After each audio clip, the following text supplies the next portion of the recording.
Second question has to do with... I think the Attorney General has done a phenomenal job.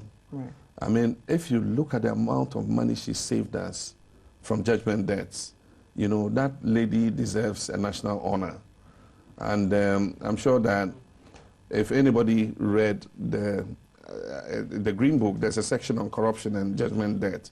I mean, she saved this country nearly $1 billion in judgment debts by fighting and contesting every case. I gave her a directive when I became president that every judgment debt case, you fight it.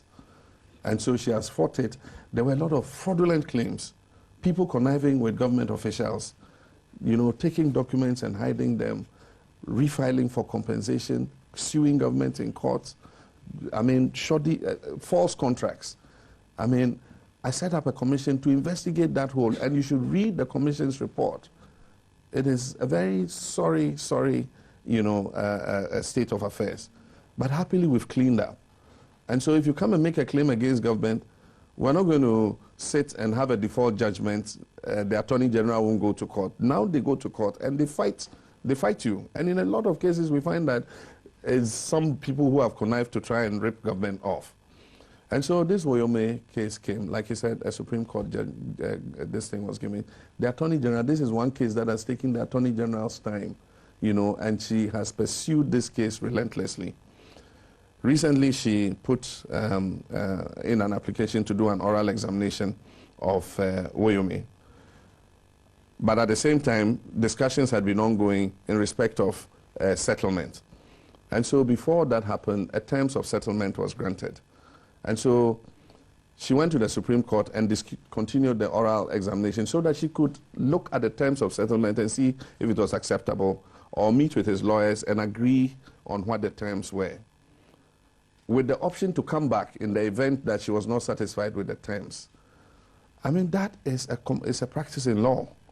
And then somebody says, hey, it's the president who has it to discontinue.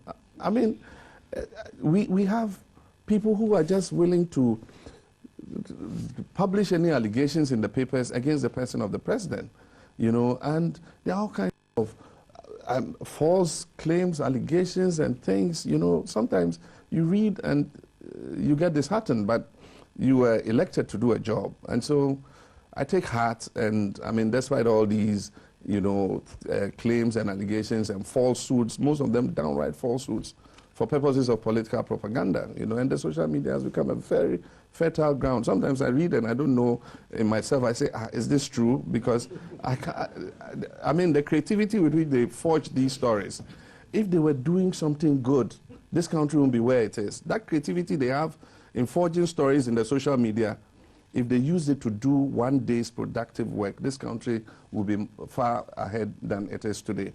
But I have the commitment to fight corruption, and I've said it. This is the first government, you know, in some time that is prosecuting its own people and trying people for corruption while it is still in government. When this country, when some people said they will not prosecute corruption and bring down their government, we are doing that. Any case that we have found, I've asked that it be investigated. Investigations take place. If those investigations are true, we start the prosecution. But like I said, it is a process. I cannot arrest them and lock them up while we are prosecuting them. And so we just have to remember that we're in a constitutional government, and due process is at the basis of the rule of law. And so we might be frustrated. I sometimes get frustrated with the process because I can't see why it takes that long. But that is the reality.